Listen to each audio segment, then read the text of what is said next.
Gracias a todos. Bueno, ¿cómo hago para pasar a este tema, que es un tema apasionante, ¿no? Es un tema apasionante. Muy apasionante. Nosotros lo planteamos como el sufrimiento y la muerte de Jesús. Pero yo les quiero decir algo. Daniel López Rossetti, en su libro, El estrés de Jesús, está basado en información que está en los evangelios y que habla del Jesús ser humano. El Jesús hombre, exactamente. Del Jesús hombre. El Jesús de la historia, a eso nos referimos. Y como hombre sufrió, fue presionado, sufrió estrés y un calvario aparentemente mucho más fuerte que el que se cuenta en una primera versión original. Yo primero lo que voy a hacer para ponerlo en contexto, para ponerlos en contextos a todos, es ver imágenes de una película, La Pasión de Cristo es, ¿no? Sí, La Pasión de Cristo. Estamos viendo la película, una película muy discutida, muy polémica, y con los elementos que hay hoy, el estrés y el sufrimiento de Jesús. Sí, se puede. Para empezar, fue más prolongado de lo que podemos suponer, Luis, por lo siguiente. Más prolongado. Más prolongado. Jesús era judío. Y los romanos en ese momento ejecutaban en crucifixión a muchos judíos. Llegó a faltar incluso madera, según el historiador Flavio Josefo. Y hay que interpretar... O sea que los romanos crucificaban gente con... Muchísimo, llegó a faltar madera, La que se encontró en algunas necrópolis o cementerios en los cuales hay algunos restos óseos crucificados es madera de olivo, cosa que no es rara en Jerusalén de ese momento. Pero lo que habría que entender es que Jesús era judío, esto hay que interpretarlo así, literalmente, con lo cual la última cena, o la cena que fue la última de Jesús, fue en la Pascua judía, en la Pascua de Jesús. Y había un ¿Qué antiguo... día?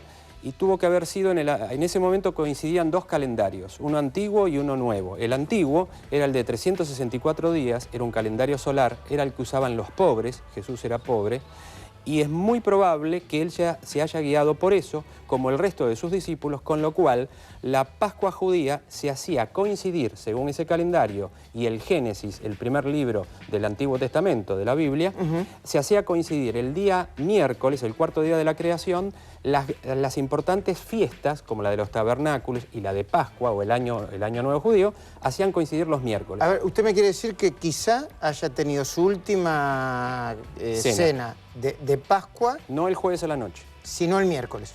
Sí, pero el miércoles de los judíos, de Jesús... O sea, el martes a la noche. Sí, porque el día comienza con la primera estrella del día anterior. ¿Y qué me quiere decir? Que por lo tanto sufrió más o habría sufrido más de lo que se... Porque fue desde el martes hasta el viernes a la tarde cuando murió. Porque el solo hecho de leer los evangelios dice que tuvo la última cena, que fue a orar al Jardín de los Olivos, que fue detenido por los soldados romanos, que fue trasladado a la ciudadela, Jerusalén, que fue interrogado por el ex sumo sacerdote Anás, después por Caifás, después por Poncio Pilato, después por Herodes Antipas, nuevamente por Poncio Pilato, después vino todo el episodio de la flagelación. Eso no pudo haber pasado en 12 horas. No es que esté mal la Biblia, es que la Biblia no es un libro de historia. Luego, los famosos azotes, no eran... A ver, eran distintos a los que luego, en épocas más modernas, conocemos como azotes. Quiero decir, eran más dañinos. El azote era verdaderamente para dañar, casi para matar. El azote, la crucifixión, fue reimpuesta por los romanos en Jerusalén y se hacía con lo que se llamaba un flagrum, que era un... Flagrum, que era un mango forrado en cuero con 3 o 4 tiras de cuero a modo de látigo, y en la punta había pelotas de plomo o de huesos de animal, que generalmente los que se encontraron son de astrágalo, que es un hueso de la pata de los corderos. Y la finalidad era lastimar, lesionar, desgarrar, llegaba hasta el músculo, hasta la aponeurosis, que es la superficie que cubre el músculo, y por supuesto también, aparte del dolor intenso, era perder sangre, con lo cual ya comenzaba la hemorragia. O sea, los latigazos eran realmente deleterios. La corona de espinas. La corona de espinas no es un hecho más, es verdaderamente violento. Para interpretar que una corona quede fija en la cabeza, las espinas deben llegar hasta el hueso. Y esto provoca un dolor intenso aparte de hemorragia. Explíqueme de nuevo. Usted dice que para que permanezcan, el hueso hace las veces de... Tiene que pinchar el hueso, el periósteo, lo que rodea el hueso. ¿Por qué? Porque las espinas y el daño que producen son, primero, dolor intenso. porque la parte anterior de la cabeza está inervada por un nervio que cualquiera que haya tenido dolor de muela sabe lo que duele, cualquier nervio, cualquier dolor que vaya por el trigémino o por el occipital mayor, que es los nervios que van por la parte de atrás de la cabeza. Cualquiera de los dos provocan un dolor intensísimo, con lo cual ya baja la presión arterial, aumenta la frecuencia cardíaca y condiciona una situación de shock. Dolor más cualquiera que se haya lastimado la cabeza sabe que sangra mucho. ¿Por qué? Porque los vasos sanguíneos están a flor de piel y la sangre no puede ir para adentro porque está el hueso, sale para afuera, con lo cual condiciona dolor intenso, número 1, y pérdida de sangre, hemorragia, número 2. ¿Y eso el llanto de sangre o eso llorar? es discutido. Otras emociones que pudo haber sentido Jesús en eso.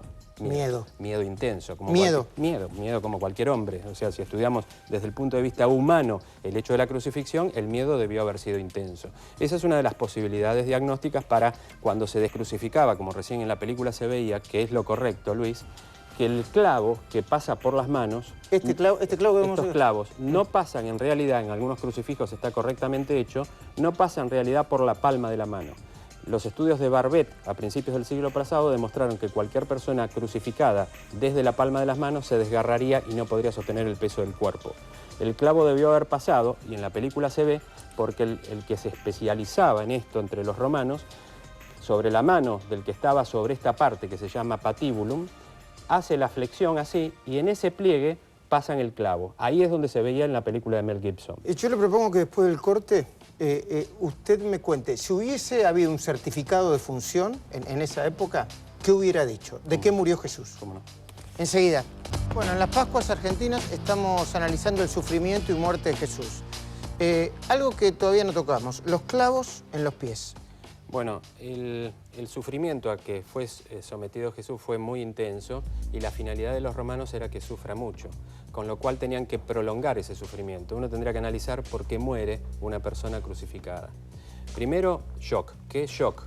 Es que por disminución de sangre, por hemorragia y por dolor intenso, el sistema cardiovascular, esto es, corazón, vasos y sangre, son insuficientes como para bombear lo suficiente y llevar sangre, oxígeno al cerebro y a los órganos vitales. Shock número 1.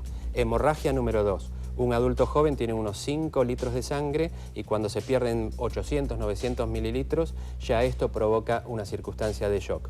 A esto hay que agregar otra cosa. No solamente el dolor intenso de la crucifixión en las manos, sino en los pies. ¿Cuál era la finalidad de clavar los pies a la madera, al madero? Era atravesar el hueso del pie, o los huesos del pie, o el talón o el calcáneo, pero, y esto sí es correcto en los crucifijos, que las piernas están ligeramente flexionadas. ¿Por qué? Una persona crucificada, si está colgando, muere en minutos, porque no puede respirar. Para respirar tiene que levantarse sobre su propio peso para poder hacer que el músculo diafragma que separa el tórax del abdomen funcione bien. Y para esto necesita la cierto pierna... grado de flexión, con lo cual en cada respiración, en este caso Jesús, tuvo que pararse sobre sus clavos en los pies. Doctor Daniel López Rossetti, agradeciéndole entonces, si hoy tuviésemos su certificado de función, ¿qué diría ese certificado de función? ¿De qué murió Jesús? Médicamente sería paro cardiorrespiratorio traumático por una asociación de shock y asfixia, falta de aire. Muchísimas gracias. No, por favor. Y gracias a todos ustedes. Y recuerden, felices Pascuas para todos. El domingo que viene, a las 9:20 aproximadamente, haremos como siempre la cornisa en vivo. Ahora quédate viendo GPS. Chau.